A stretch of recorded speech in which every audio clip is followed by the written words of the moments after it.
Les ressources minérales congolaises sont immenses, variées, très faciles à exploiter et très bonne teneur, ce qui fait de la RDC un pays très riche. Les différentes campagnes de recherche et exploration menées jusque-là ont permis d'identifier plus de 1100 substances minérales dans le sous-sol congolais. C'est évidemment énorme alors que l'inventeur du sous-sol congolais est encore loin d'être clos.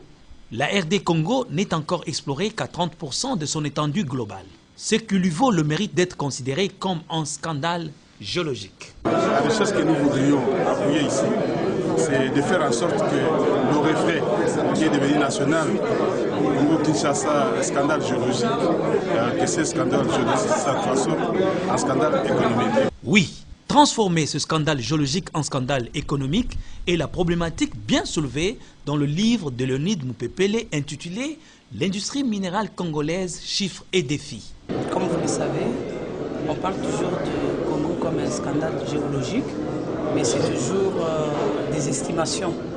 Mais là, ce livre a été écrit par une personne du domaine qui a une certaine expérience, qui a travaillé dans les domaines de mines à la Somalie. Dans ce livre, le poids financier du sous-sol congolais y est évalué à près de 4 000 milliards de dollars américains. Cette valeur globale du potentiel minéral du sous-sol congolais oblige un programme efficace.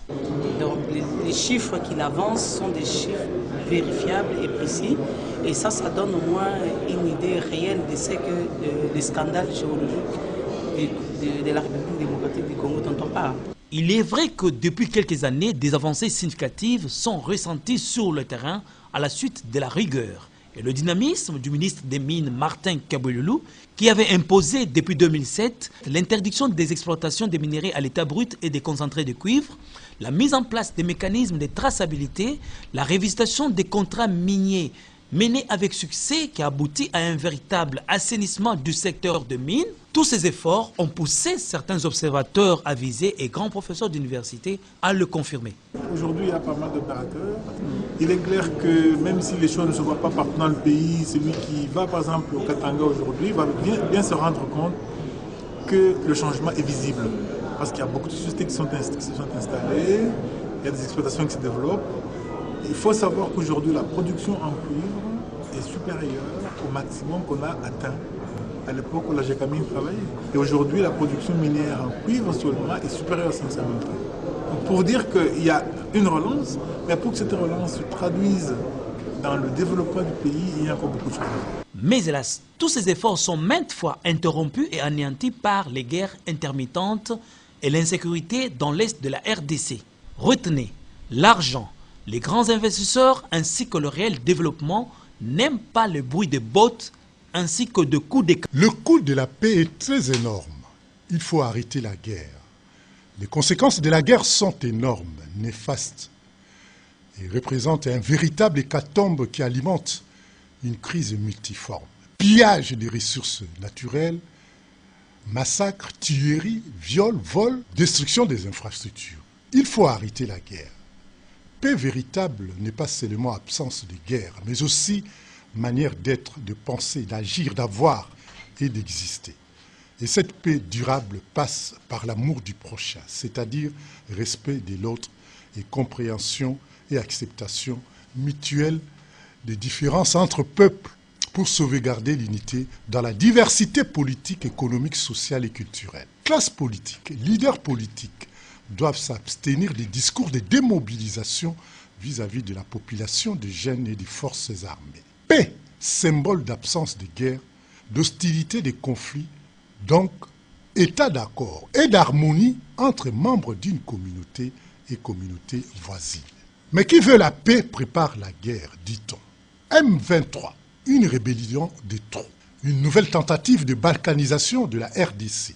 Et le président Kabila estime qu'il faut repenser les priorités, faire de la défense nationale la priorité des priorités. Qu'une armée républicaine forte pour sauvegarder la sécurité, l'intégrité du pays s'impose plus que jamais. Une armée dissuasive et professionnelle. Une armée qui rassure le peuple et dont le peuple en est fier. Pour que demain, toute tentative d'agression soit suicidaire. Et de l'agression du Nord Kivu, s'il y a échec, un échec n'est pas une fatalité, mais bien l'occasion, a dit le président Kabila, l'occasion de donner à l'armée des gros moyens pour défendre le pays, jusqu'au sacrifice suprême. Les FARDC sont probablement la seule armée au monde qui soit à la fois en formation et en même temps sollicitée pour la guerre. Du dialogue intercongolais en 2001, année de son accession à la magistrature suprême, mais jusqu'à ces jours, Joseph Kabila aura accepté tous les schémas imposés de l'extérieur pour intégrer toutes les structures au sein des forces des FAC issues des ex-FAZ et les Kadougou. Force est de constater qu'aujourd'hui, le schéma fait flop. Le pragmatisme, comme il a eu à le reconnaître dans son message à la nation, commande la mise sur pied d'une armée avec un corps et un esprit nouveau. D'où le recrutement en cours de jeunes dans l'armée. Cette activité à caractère familial, organisée ce 29 décembre 2012 par les conseils d'administration et le nouveau comité de gestion de l'Alliance belgo-congolaise ABC, qui veut ainsi imprimer un cachet spécial à son mandat qui a démarré le 17 novembre 2012. Le président de ces comités, Afat Ali Tombo, a rappelé à cet effet les objectifs poursuivis par l'ABC et contenus dans l'article 4 de ses statuts, à savoir organiser des activités socio-culturelles, scientifiques et autres en vue de consolider les liens entre les communautés belges et congolaises. Le président du conseil d'administration de l'Alliance belgo-congolaise, M. Soukami, se réjouit de l'initiative. Un sentiment de sérénité et de joie de savoir aujourd'hui que l'Alliance belgo-congolaise est remise sur rail pour une nouvelle action. Le secrétaire général de l'ABC, Maître Willy Mbenza, a bien confirmé que d'autres activités seront organisées pour affermir les rapports entre Congolais et Belges. Nous avons connu des moments de faiblesse. Maintenant que nous revenons sur l'échelle, vous allez voir. Il suffit seulement de jeter un coup d'œil autour de vous pour voir ce qui se passe déjà. Et sur ce, nous vous assurons que ces activités-là seront effectuées. Aussi par la qualité des savoiries. Conscientes de cette réalité, les autorités gouvernementales, sous l'impulsion du chef de l'État, Joseph Kabila, ne lésinent pas sur le moyen pour doter les grandes villes du pays des artères qui inspirent confiance en plus d'un visiteur. C'est le cas notamment de Kinshasa, où la voirie urbaine a subi d'intenses travaux de réhabilitation ou mieux encore de modernisation. Ce dimanche 30 décembre 2012, le directeur général ad intérim de l'Office de voirie et drainage est descendu sur le boulevard Lumumba pour évaluer les niveaux d'exécution des travaux sur le petit boulevard Lumumba au niveau de la paroisse Saint-Raphaël. Nous sommes toujours dans le vaste programme de modernisation des infrastructures qui ont été initiés par le président de la République et pour lesquels nous continuons les travaux sur le boulevard Lumumba. Aujourd'hui, nous sommes à Limité sur la rocade ouest, communément appelée Petit Boulevard. On termine cette rocade aujourd'hui. Cela va nous permettre de dégager le grand boulevard Lumumba qui connaît un trafic très intense, agressif et violent. Donc voilà pourquoi nous sommes là. Et on va complètement terminer et ouvrir la circulation sur cet axe. La détermination des autorités de l'Office de voirie et drainage de voir Kinshasa s'est dotée de belles artères et de mises. L'option a été prise de descendre de plus en plus sur le terrain car réhabiliter une avenue est une chose, mais l'entretenir en est une autre. Lever les défis de la qualité de l'enseignement primaire, secondaire et professionnel en République démocratique du Congo, c'est le travail qui s'est assigné le ministre de l'EPSP, Maker Mwangou Famba. Malgré les contextes difficiles, le ministre attaque à la base. 600 enseignants du degré terminal de l'ICACI et Kolwezi sont retournés à l'école pour renforcer leurs compétences de maître dans l'enseignement du français et les contenus de matière transmises aux élèves. Et c'est grâce à l'initiative francophone pour la formation à distance de maître IFADEM, un projet financé par l'OIF, l'AUF et l'APF. L'enseignant occupe une place stratégique dans ce projet de grande envergure. Il lui faut à la fois la maîtrise de la langue de l'enseignement à l'oral et à l'écrit, la maîtrise des disciplines enseignées et la compétence professionnelle dans les domaines des approches pédagogiques et méthodologiques. Pour l'inspecteur général de l'EPSP, Michel Djamba, cette formation s'inscrit dans le cadre du deuxième axe de la stratégie de développement du sous-secteur de l'EPSP.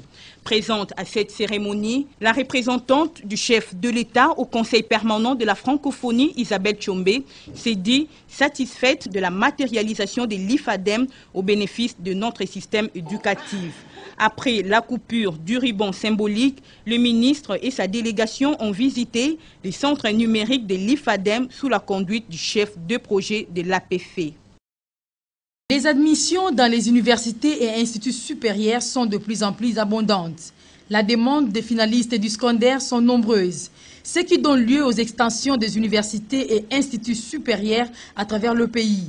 Au Katanga, c'est le cas avec l'Institut supérieur du commerce. Ces facultés prisées par les finalistes ont fait de l'ISC Katanga un grand centre d'instruction.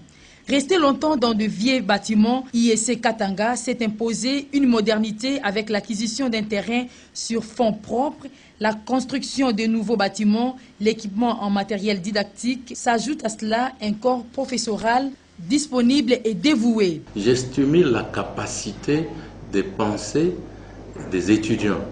Il faut que les étudiants soient capables de mener une pensée qui amène, qui aboutit à une solution sur un problème posé, un problème donné. Mais ici, le problème, c'est quoi? Ce sont les 5 chantiers. C'est la révolution de la modernité. Mais comment nous devons matérialiser cela? Mais peut-être beaucoup de Congolais n'ont pas saisi. Ils ont estimé que c'est le chef de l'État qui doit passer à l'action, commencer à construire, commencer à tracer des routes. Non, mais le chef donne la vision, mais nous tous les Congolais, chacun là où il est, nous devons faire preuve que nous avons intériorisé cette pensée, nous devons la mettre en marche. C'est pourquoi un de mes discours que j'ai prononcé, j'ai intitulé « Un pas de plus ». C'est-à-dire nous ne devons pas rester immobiles, nous devons bouger. La RDC doit être cette armée républicaine de tous les Congolais qui bougent pour amener, faire encore un pas, amener ce pays ici à la révolution de la modernité. Cet exemple manque dans beaucoup de coins du pays. C'est pour cela que le gouvernement de la République encourage les responsables de cet institut supérieur en leur accordant un site pour construire un nouveau campus moderne, même si certaines facultés fonctionnent en location. Depuis qu'on a construit ces bâtiments avec ces 3 auditoires, nous sommes quand même bien, puisque ici d'abord nous sommes un peu aérés par rapport à là où nous étions. Et non seulement ça, mais aussi nous avons une pause convenable, donc on étudie le matin et vers 12 h on a une pause pour revenir à 14 h. Quand nous habitions encore l'ancien site, les étudiants n'étaient pas bien installés.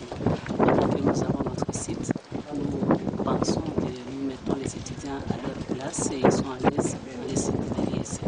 Ces genres d'expériences devraient se répéter un peu plus souvent car former dans le respect des standards internationaux fait appel à un nombre important de ressources, d'où la conjonction nécessaire de toutes les bonnes volontés. La tradition a été respectée lundi à l'hôtel du gouvernement. Le Premier ministre a présidé la réunion hebdomadaire du groupe thématique secteur socio-culturel. Les participants ont traité le dossier de la relance de la cacaoyère de Bengamisa et la construction du réseau tramway de Kinshasa. 25 décembre, les chrétiens du monde entier ont célébré la fête de la nativité de l'enfant Jésus. Le Vatican n'a pas dérogé à la règle. Les fidèles ont envahi la basilique Saint-Pierre de Rome. Dans son message Urbi et Orbi, le pape Benoît XVI a évoqué l'amour, la paix, tout en faisant allusion aux chrétiens qui payent de leur vie au Moyen-Orient, en Afrique et pourquoi pas en République démocratique du Congo. C'est une mère qui n'a pas oublié ses enfants, surtout les plus âgés. Olive Lembe Kabila a voulu s'assurer que les personnes de 3e âge ne vont manquer de rien. Elle a fait le tour des différents hommes DVR pour remettre à ses hôtes des vivres et non-vivres. Noël, les enfants démunis orphelins n'étaient pas dans les oubliettes. Des repas de cœur étaient organisés par-ci par-là, une façon de partager la joie avec ces derniers. Après les événements survenus à Goma, la ministre du Genre, Famille et Enfants a trouvé utile de réconforter les femmes de cette ville. Geneviève Inagosi a prêté oreille à leur doléance. Le ministre de la Santé au chevet des blessés des guerres à l'hôpital de Bukavu, Félix Kabange-Numbi, voulait s'assurer de la prise en charge de soins médicaux de ses compatriotes. Il y a quelques mois, le prix de la farine de maïs avait pris de l'ascenseur dans le Katanga. Mais après que le gouverneur Moïse Katumbi ait passé une commande en Afrique du Sud, les prix se sont stabilisés, ce à la grande satisfaction des Louchois. La 49e réunion des services mobilisateurs de recettes a vécu. Les représentants des régies financières ont fait le bilan. Malgré quelques difficultés rencontrées, 35 milliards, 11 millions de francs congolais ont été mobilisés. La caravane des soins de santé gratuits dans les communes de Maluku, Massina et Kimbanteke, la radiologie et les blocs opératoires opérationnels, des médicaments sont disponibles.